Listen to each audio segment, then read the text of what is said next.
Hello and welcome to the Dream is Real podcast. This is a place if you're looking to buy, sell, or invest in New York real estate. Before we get started, make sure that you like, share, subscribe, turn on your notifications. You don't want to miss an episode. We're going to keep bringing you great content and great conversations, which I'm excited about today. Today I'm with Kim Holland of the Kim Holland Homes Team. Welcome, Kim. Thank you so much. Thanks for having me. I'm glad you are here. So let's talk a bit about you. Give a little bit of an overview of your journey in real estate. Well, a brief history. I graduated to be a school teacher. I did teach 4th through 6th grade. Segued into hospitality. Was on the opening team of opening up restaurants, management, consulting, restaurant consulting, and then hopped into real estate in 2016. I worked for a couple years by myself and then decided that a team was probably better because you can only do so much by yourself. How long were you an educator? From probably about 6 years. I was going to say in the 90s. 4th grade to 6th grade. I've got a few of those at home. That's It was definitely you interesting. Can handle that. It was New York City. It was Avenue D and 12th, in Lower East Alphabet City in New York City. Wow. And then from there, you were in the management side? Yeah, I was always in hospitality. I was always waitressing, bartending. I waitressed through college. It was just easy money. And I liked hospitality so much that I just went into it full time, became a manager. Then I started working for a restaurant corporation in the city that was buying and opening up restaurants. So with my teaching background, it was something that was fun to me to teach. So I would make the menus, I would do the P&Ls for them, I would teach the staff how to set the tables and fine dining. So I did all of that, and then I ended up just segueing that again into a restaurant consultant. Did that a little bit on Long Island. So what happened in and around 2016 that drew you toward real estate? Well, it was not just 2016. It was a few years before because my husband is in real estate and his cousin, who's like a brother, is also in real estate. And they were trying for years to get me. They were like, you'd be good at it, your customer service. And I was just like, commission? Like me working on commission? There's no way. And I just couldn't make the jump. And then my sister got her real estate license. She lives in Virginia. And I was like, all right, well, if she's going to do it and she's going to invest in this and she has a child, then I can definitely do this. And that was the extra little push. Did you jump completely in or did you get your license and then ease into? That's exactly what I did, yeah. Which I tell people also, it's not, you're not going to just get your license and start making money. Every deal is 3 months away. Well, there's quite the learning curve, and things are changing too, right? Yeah. To some degree. Absolutely. So for you, what was that learning curve like? I had to kind of figure out, I didn't stop working until I really had my feet on the ground. But I had an interesting beginning to my career because I really didn't go out and start selling a lot of houses. I got picked up. It's a funny story, but I was working for a company and they had a big event in Queens in a hotel. They told everybody to bring their laptops. I knew there was no way we were all getting on the Wi-Fi. So I brought a hotspot. And of course, they couldn't do the presentation because there were too many people on the Wi-Fi and people couldn't get on, and it was a whole big thing. Sure. And I walked up to the podium, I gave her my hotspot, and I said, at least you can continue the event, even though none of us could get on. And it kind of saved the event. So corporate had me come in and work with the best of the best in the corporate offices. And I really spent 6 or 7 months just learning from those people and not really doing a lot of business, but creating programs that they were going to implement into their brokerage. Huh. I can see where that would be incredibly valuable to your development. Yes. And it was amazing that you could be there to save the day. There's something to be said about being prepared, right? Yeah, absolutely. Good stuff. Hi, my name is Tyrone. I'm the owner and trainer here at Fly Fitness. We work with children of all ages. Sports-specific training, soccer, basketball, lacrosse, football, you name it, we do it here. We also work with the beginner, the person that has never been in the gym before. We get you from point A, point B, and we take you through the alphabet of training. We also do rehab, ankles, back, knees, shoulders. The older we get, the more fragile we are. So those things that I just mentioned, those are things that we're definitely going to need help with. That's what we specialize in here at Fly Fitness. Come and join us. So from then till now, in residential real estate, give us a sense of what you've seen evolve within the market. Well, That's quite the span. Yeah, Things I are mean, moving quicker than that. it's the markets are that. It's another thing that people don't understand is that from year to year the markets can be different. And when I was selling houses in 2016, the average price point in my area of Massapequa was 475, 500, and now it's 750, and that's just in a span of 9 years. So we went through like percentage changes on MLS, and recently we went through the settlement, and we went through the buyer agreements, and there's so many moving parts of everything, and you can't take it in and spiral. You just have to go with the flow and just keep doing your business and keep doing what you're doing. I was going to say, how do you stay ahead of everything that's going on? Well, you have to evolve, and you have to just, whatever's happening in the market, to throw a wrench in what you're doing. You just have to get past it. Like I said, keep working, but I over-prepare. So if it's forms that we need or changes, changes in documents or changes in rules or regulations, I just make sure that I know I have all the answers. I know everything. It's like when you get up to do a speech and you wing it. You can't wing it. You have to memorize it, or you're gonna crash and burn. Sure. So that's what I try to do. Is I try to be overly prepared. Got it. And in terms of your team, preparing your team, is that some of the same advice that you give them, or what are some of the ways Absolutely. that you've helped them to evolve as well? If they were here, they would say that they're overly prepared. Okay, well, nothing wrong with that, right? I've got a Google Drive with instructions for every aspect that you can think of in the real estate process. We have team meetings once a week. I will always learn everything, and then I'll teach it to them.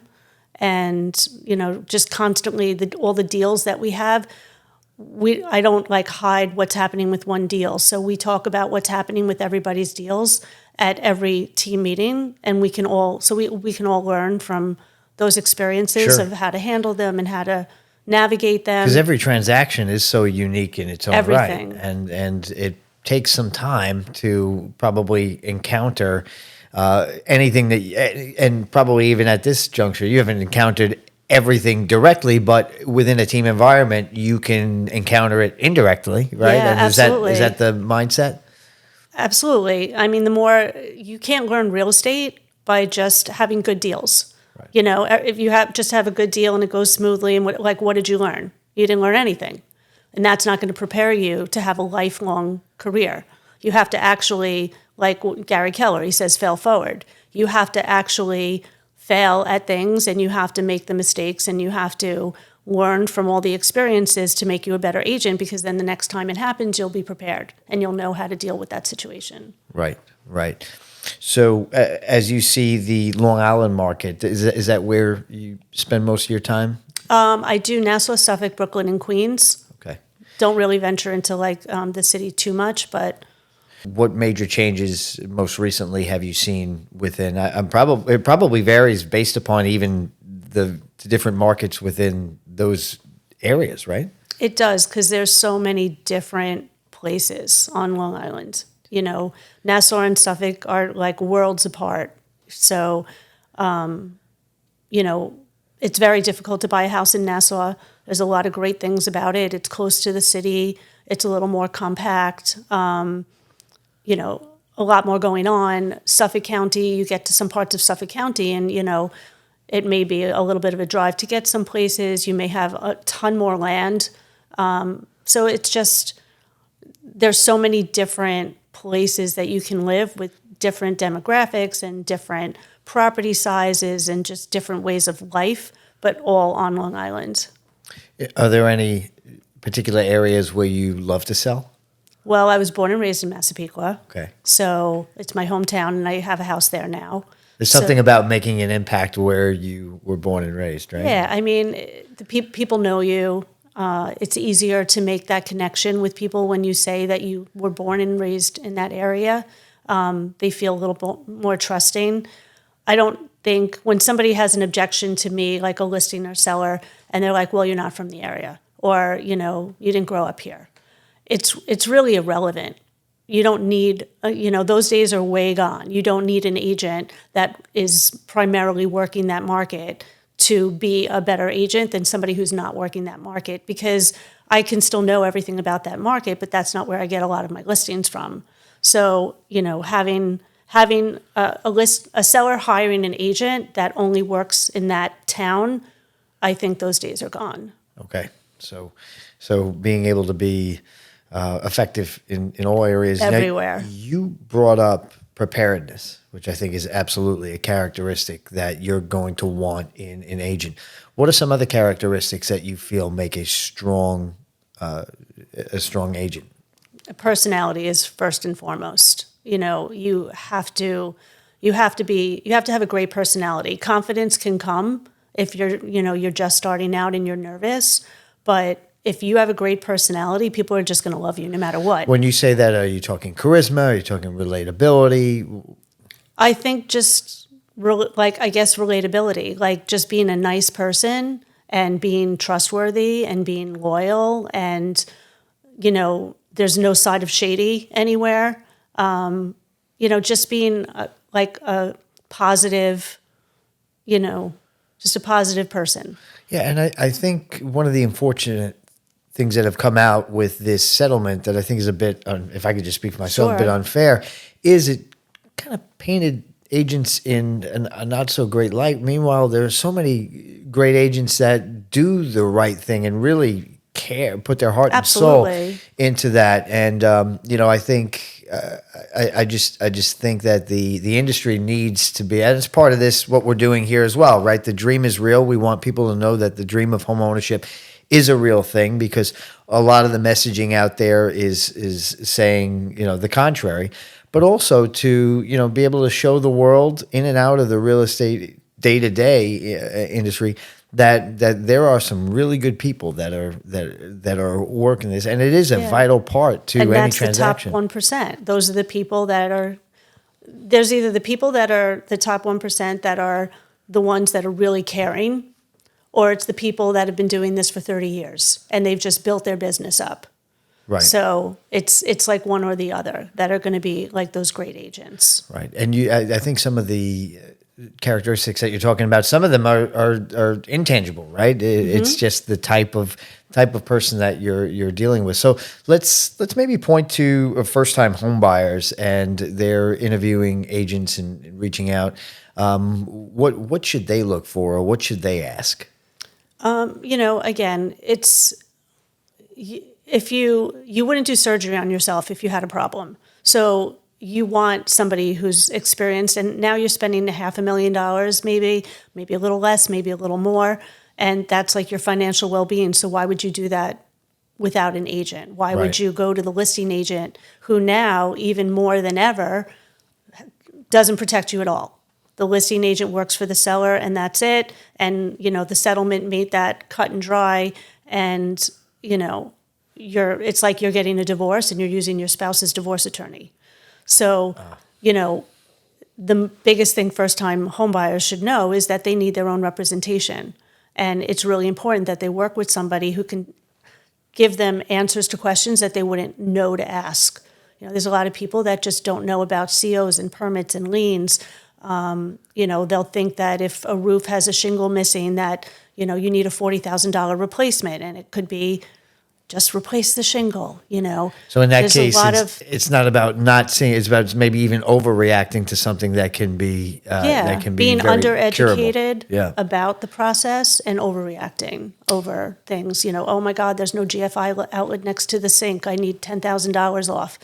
No, you don't.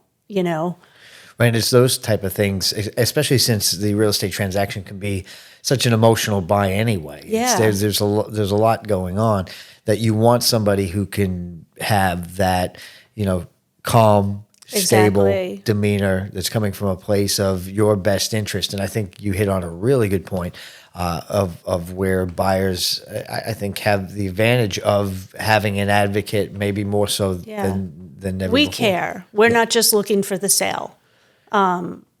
We really, really honestly care and care about nurturing the relationship. I just got a text message from one of my clients, and she's like, I can't wait for the I just got a new barbecue. Can't wait for the barbecues this summer, and you and Tina can come over. And I have a lot of relationships that I have maintained with a lot of my clients, and that's what you want to get out of it. I treat them like my friends and my family.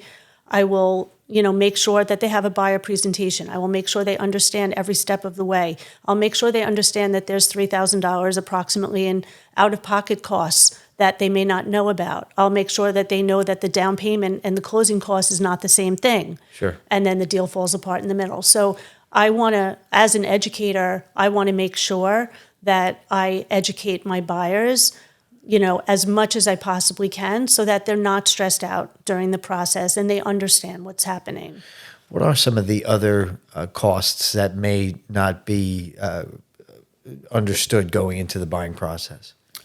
Two really simple costs are, one is the survey, which, yes, can you get the survey from the seller from 5 or 7 years ago? Absolutely.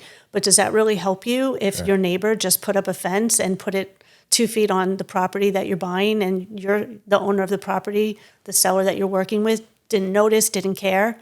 So that's an expense that a lot of people say, oh, I don't need a new survey. But you really do, because you don't know what has happened since the last time that the seller had their survey.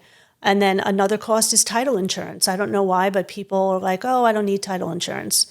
But they don't. You do find that out? Oh, absolutely. Wow. And I find that the attorneys that we work with are like, well, if you're not going to get title insurance, we're not going to move forward. So people don't understand how title insurance really helps you. So I over-explain every single part of it. My husband used to make fun of me. He's like, it's too much information. And now he's like, wow, like, I'm so proud of you, That's awesome. Because we have two very different opposite ends of jobs in real estate. And it's a lot. Like, people don't realize how much work a real estate agent does. They just have no clue. And speaking to the settlement, if any of those people had any idea the amount of work that the buyer's agents do, it's insanity. Right. We should be compensated double, not less. Yeah, it's not just about, hey, I'll meet you at the house and we'll walk through. There's so much more. It's looking up taxes, looking up flood insurance, making sure, that they know everything that's going on. The listing agents, a lot of times, they'll just ask the seller questions and they won't research anything. And they'll be, oh, well, the seller said this, so it must be true. And it's when you have a buyer's agent, we're confirming that everything that the listing agent is saying is true. Sure. We work for you. So. Yeah, because when you finally get the keys and you walk in and it's yours, you really don't want to have any, you want to have as little unexpected incidents as possible. So you're saying that a strong buyer's agent can help you to mitigate that. Absolutely. And again, it's about negotiation too. You could have a buyer's agent that is just, I comp my properties. Like, I do everything that I can to make sure that my clients are getting the best deal at the best price, and it's a great investment for them. That's really what it comes down to. And I will do everything in my power to make sure that happens. Why would I want them to not buy a great house or not make a good investment? That's not, that's the whole point of the job. Are you a homeowner who is looking to expand your home so you have enough space for everything you need in your home? Or do you want to renovate because the interior just doesn't work for your needs anymore? Or are you someone who's looking for a property, but nothing that you've been looking at really fits what you need? Well, my name is Catherine Serrano Sosa. I'm the founder of Rooted Architecture Studio, and I can help you bring those renovations and adjustments to life. At Rooted Architecture Studio, we focus on creating meaningful, inclusive, client-centric designs for homeowners and investors. We walk you through the whole process of designing construction and making sure that you understand what's going on, but take away all the layers so you can sit back and just focus on the deliverables of what we're designing. We make sure that your non-negotiables are integrated and your wants and needs are integrated to the best of our abilities. So if you are looking to do anything that I just discussed, or just have ideas that you might want to talk about what the possibilities may be, give us a call and reach out through social media as well, and we'll be happy to help you. And if you're looking for a new property, make sure to connect with Dream Select Realty. They're the right people to help you find the right property for you and make sure that your needs are integrated. Or if we're renovating, we can all collaborate together to bring that vision to life.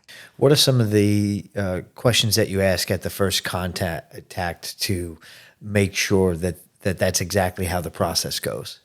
Motivation is 100% the first question, because if I don't know why they're looking at houses, then I can't even navigate the questions after that. Can you delve into that maybe a little bit more around motivation, maybe some examples? So if I meet somebody for the first time, they're looking at houses and, this looks really good. And so, what brought you to see this house? Oh, well, I'm looking for a bigger house. Okay, well, are you looking for a bigger house because you have a bigger family, more kids, you want to move in with someone? So that whole I'm looking for a bigger house can segue into, are they selling their house? Are they renting? Are they living with family? Why do they want a bigger house? And then it could be the same thing with a downsize. Are they downsizing because of health? Are they downsizing because of divorce? Are they downsizing because their kids just left for college? Sure. And then you can use all of that information to figure out where the next part of the conversation is going to go. But if you don't know why they're looking for a house, then it's just like you're throwing, something against the wall to see if it sticks. Awesome. And so, yeah, I see where that, to be a proper advocate in that area, understanding where they're coming from and why they're making the decisions. So let's move to the seller side for a moment. When you're working with the seller, a lot of the responsibilities, I would say, are similar in terms of advocacy. How do you, when you first meet a seller, how do you best qualify what their expectations and needs are, and then go ahead and properly represent them? It's very similar. When I first meet a seller, the paperwork, the business part of it is the last thing that I do. I want to, come in the house and I want them to give me a tour of the house. I don't walk around the house and how old's the roof? How old's the boiler? How old is this? I look and I see their houses and I walk around the house and I see and I make my own notes, and then I will ask them the questions, when I'm at the table with them. But again, it's that same motivation. Why are you selling? Where do you want to be? Do you have a backup plan? I went on an appointment with one of my agents, and it was a single mother and a child. And I think they were living in Farmingdale. And she wanted to buy a bigger house, but she had no family here. She had no backup plan. So if we didn't find a house, I've never, when I do sell to buys, I've never not put someone in a house when they had to sell. But there's always that chance that it could happen. So she had no place to go with a child, no family here, nothing. Wow. So I was like, I'm not selling your house for you. I said, there's nothing wrong with this house. It's beautiful. It's big enough. It's just you and your girl. So just leave it, make a couple of renovations if you want to. But if you don't have a plan B, I'm not going to just list this person's house just to make money. Wow. If she doesn't have, and then she has no place to go as a single mom and a daughter because she didn't find anything in time. So I would never take that chance. So That's tremendous, and I think that is also a testament to the type of culture that is out there, and thankfully with you as well, where you have the agent cares, which we've hit on quite a bit here. In terms of home staging, curb appeal tips, I mean, obviously there are things that can expedite to get to the process of offers and finishing the transaction. What would you give a potential seller in terms of advice on how to maximize the process? if they let me, I will restage their whole house. I Really? will move beds to different walls. I'll move furniture. I'll tell them to take furniture out and put it in the garage. Do you find them Staging often is receptive everything. to that? Most of them are. Most of them are. But staging is crucial. I had another house, and it was a colonial, but it was a cape that was made into a colonial. So the staircase was right in front of the door. And when you went to the left, they put the couch right up against the staircase. And so when you were walking in to view the house, you had to actually walk like in front of the couch, in between the coffee table and whatever. And I literally just took the couch away from being like butt up against the staircase and moved it up 3 feet so it was closer to the TV. So when people walked in the house, they could just walk through and walk behind the couch.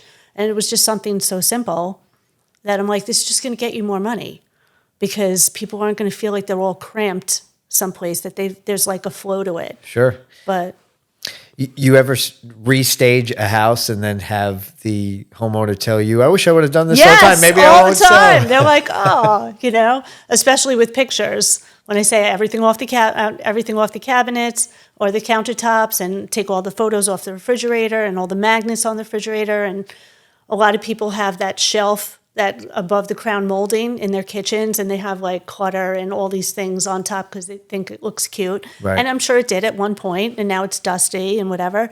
And you remove all that stuff, and it's like a different house. Now, was that a skill that you feel like you always had, maybe from some previous experience, or did you have to develop it? I think that I didn't realize, honestly, being totally honest in the beginning, how much staging actually played a part.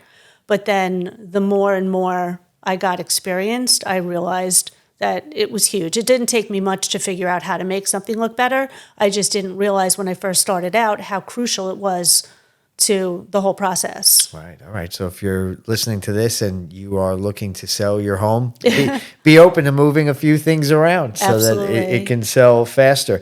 What are some of the other common pitfalls other than saying, Kim, don't move anything? Yeah. What are some other pitfalls that you see either on the buyer or seller side in the transaction process?